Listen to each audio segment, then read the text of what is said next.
Good afternoon, everybody, and welcome back to RobMotive.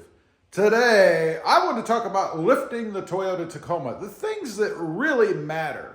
You know, there's lots of trivial things, but in the end, these are the 5 things that really matter when it comes to lifting the Tacoma. By the way, as a side note, speaking of details, I recently took the Gladiator in to have inspection here in Texas. We have to do that. And there was a problem. If you want to know what that problem was, check out RobMotive JT. It's going to be airing over there. Anyway, let's get on to the Tacoma. Enough of this Jeep Gladiator stuff. First of all, one of the biggest things, loose bolts. Now, what I had done on mine, I had new adjustable shocks put in. You can see them maybe a little bit down there, right down in there. And if you're familiar with shocks, then you know those are the Bilstein. I believe they're the 5100 adjustable. Either way, they're the adjustable shocks. I had them put in, and then shortly thereafter, I experienced a problem in my Toyota Tacoma. Something was rattling around. Took me a while to figure out what it was. I thought maybe the exhaust was moving or something, you know, something crazy. But as it turns out, it was not the exhaust. It was the brake caliper. Right over here on the passenger side. Now, if you don't know what a brake caliper is, you probably shouldn't be driving at all. But you see there's a disc in there, right? And back here, right there, there's a brake caliper. And what that does is when you hit your brakes, it squeezes together on that disc and it slows the truck down. Now, this brake caliper is held on by bolts. And a lot of times, to get more clearance, the shop that's doing your lift will remove the brake caliper. They'll pull it away. Sometimes they even take the brakes off altogether, but they'll pull that out of the way so that they can fit all of the fun bits in there. In this case, it was the shocks. Now, I don't know if it's really necessary for just shocks, but either way, I'm pretty sure, I can't say 100%, but since I didn't have this problem before I had the little lift done in the front, I'm going with it. They took the brake caliper off, or at least loosened it, so that they could get more clearance to put the shock in. Now, when they put it back on, they did not tighten it down. I know this because I got to nosing around under the truck myself, and I saw 2 bolts that didn't look like the other side. They were out further. Sure enough, they were loose. What was happening was that caliper was bouncing around down there, and yeah, it was loose enough so that it was bouncing around down there and causing me noise. Who knows what might have happened had I not discovered it. I did go back to the shop, by the way. They didn't know what was wrong either. So that's the first thing to be aware of. Make sure that nuts and bolts and things are tight if you have a problem. Number 2, tire rub.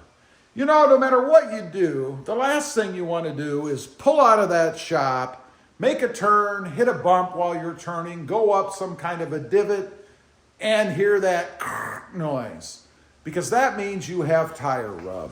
And there is plenty of opportunity for tire rub, and primarily this will happen because you're going to put bigger tires on the truck. I mean, that's why we lift it, right? Nobody puts a lift on their truck and then leaves the donut-sized tires on the truck. So while this isn't really the lift itself, it certainly is a byproduct of it. Now, what you have to be concerned with is wheel offset, whether you're moving in or whether you're moving out. And there's a couple of things to be aware of. If you're moving in, you got to make sure it doesn't rub up here. You can rub right on the knuckle or the corner up here.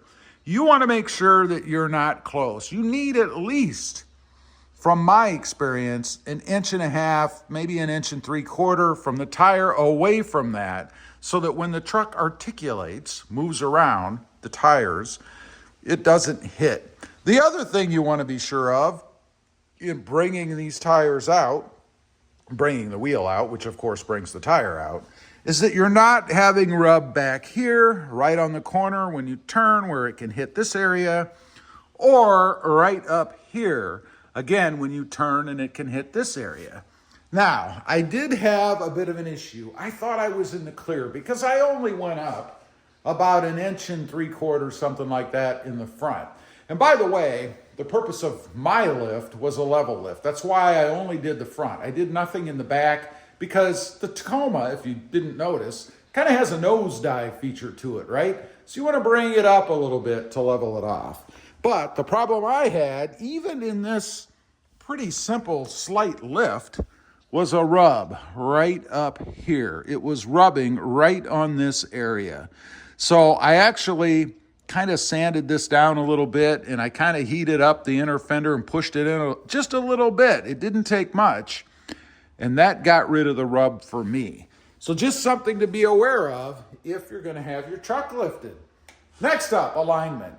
It always has to be aligned, no matter what. Anytime you start messing with the components on the front of the truck, it has to be aligned. It shouldn't cost you more than somewhere between 60 and 80 bucks, probably depending on what part of the country you live in.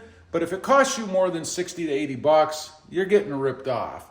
Absolutely necessary to be done, not a step that you should leave out. Next up, the retorque, number 4. You must take it back in and have everything retorqued.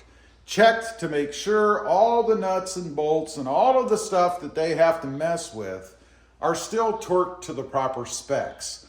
The last thing you want to do is be driving down the road and have something fly off for a couple reasons. One, you don't want to be liable for that poor guy or gal driving behind you. And 2, you don't want your truck to do this while you're driving down the road, right? So you must take it in. The general rule usually is about 500 miles to go ahead and have everything retorqued to make sure it's all to spec the way that it should be.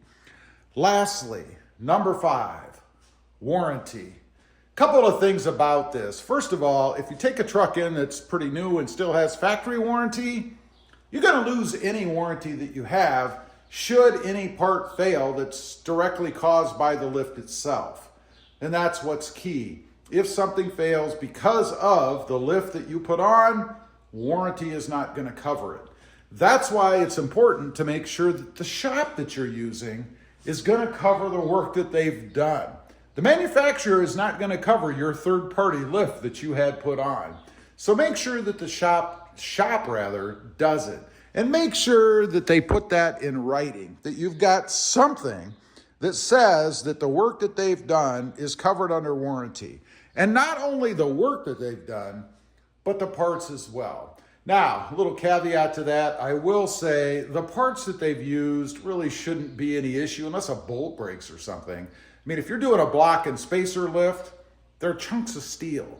Unless they use something of really poor quality, you're not going to have a problem with a chunk of steel. I mean, if it were to break in half, you've got bigger problems with the company that did the lift for you. Anyway, I just wanted to get on here, kind of run through the only things that matter when you're lifting your Toyota Tacoma. Leave a comment. Let me know if you've had any issues with this kind of stuff, or if you even considered it before you had it done. I'd be curious to know. Also, real quick, I do have 2 additional channels. Mod Driven, all about the Honda Civic, and RobMotive JT, all about the Jeep Gladiator. Check them out, and if you're interested, why not subscribe? And while you're at it, smash the subscribe button here too. Thanks for watching. Stay safe out there. Bye.